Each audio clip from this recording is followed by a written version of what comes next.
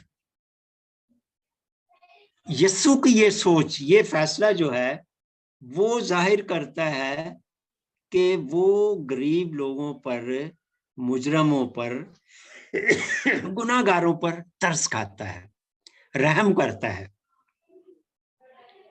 یسوع خدا کے فضل اور شریعت کے درمیان ایک فاصلہ رکھ رہا ہے، ایک طرف شریعت کی جستجو ہے اور دوسری طرف خدا کے فضل اور خدا کی معافی کا چناؤ ہے۔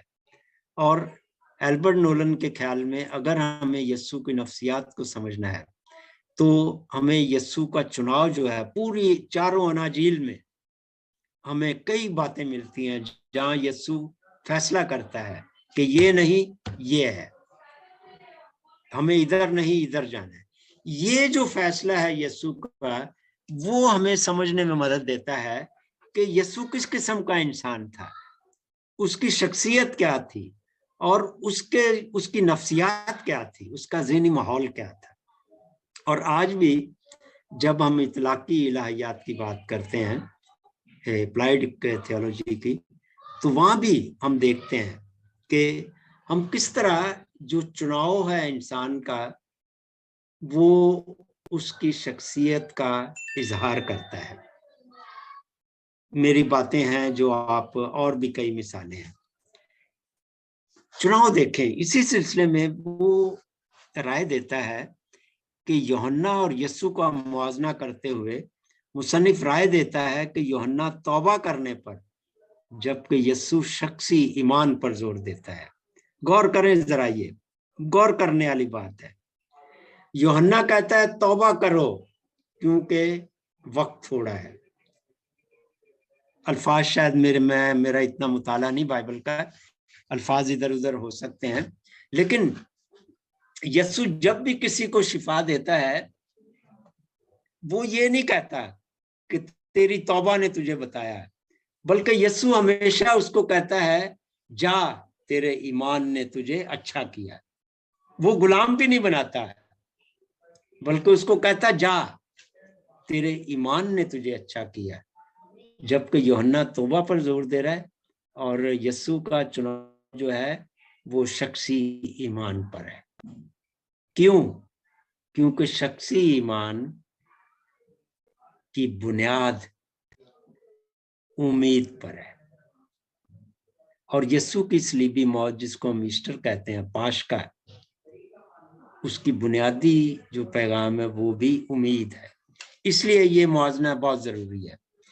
اچھا، مصنف کا خیال ہے کہ یسوع معجزے اپنی قوت اور قدرت کے اظہار کے لیے نہیں کرتا۔ غور کیجئے گا، مصنف کا خیال ہے کہ یسوع معجزے اپنی قوت اور قدرت کے اظہار کے لیے نہیں کرتا، بلکہ وہ غریب اور مظلوم لوگوں کے لیے معجزے اس وجہ سے کرتا ہے کیونکہ وہ درد مندی کے ساتھ ان پر ترس کھا کر رحم کرتا ہے۔ شاید رحم پر بڑا زور دیا پوپ فرانسس نے بھی، ٹھیک ہے۔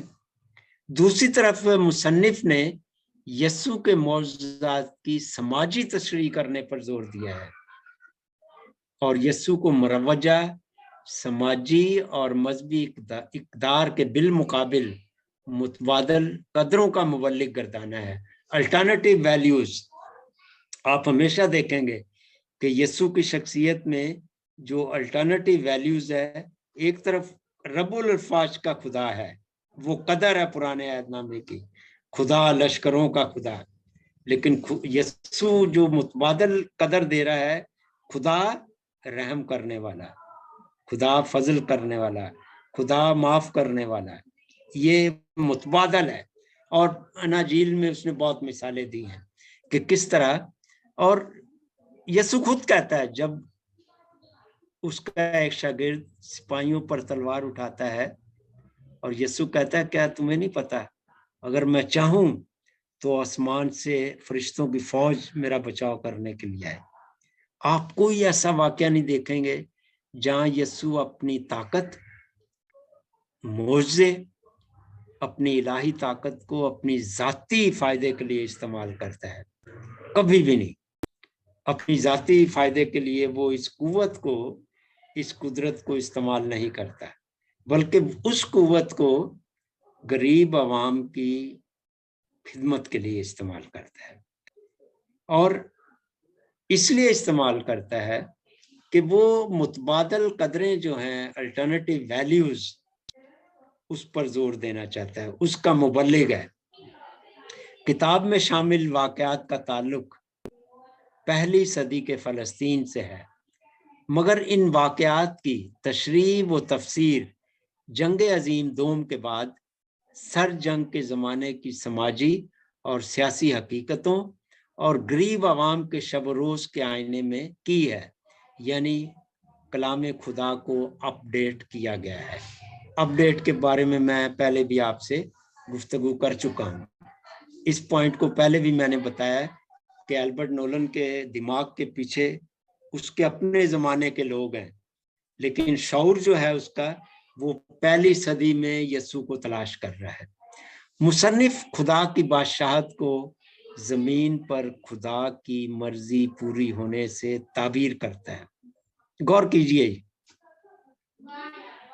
ہماری روزمرہ کی جو دعا ہے، آئے ہمارے باپ تیرا نام پاک مانا جائے، تیری بادشاہی ہے، تیری مرضی جیسی آسمان پر پوری ہوتی ہے زمین پر بھی، یہ بادشاہت ہے۔ اور خدا کی کیا مرضی ہے؟ ظاہر ہے ہماری مرضی نہیں وہ۔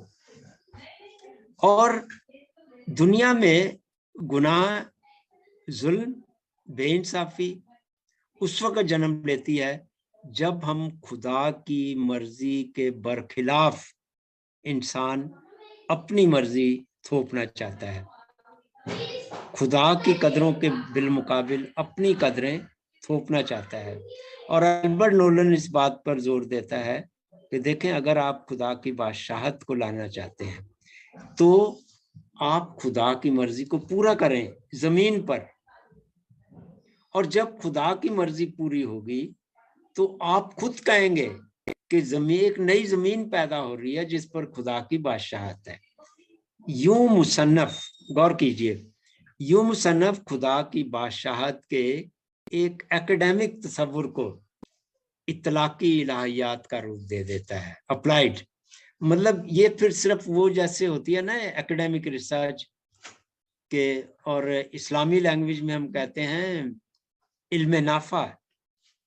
علم نافع وہ ہوتا ہے کہ جس سے انسانیت کو فائدہ پہنچے، اور اگر کوئی علم انسان کی فائدے میں نہیں، زندگی کو مزید اچھا نہیں بناتا، تو ایسے علم کا کوئی فائدہ نہیں ہے۔ اس لیے ہم آج کی دنیا میں ایکڈیمک ریسرچ اپنی جگہ، لیکن جو اپلائیڈ ریسرچ ہے وہ بہت ضروری ہے،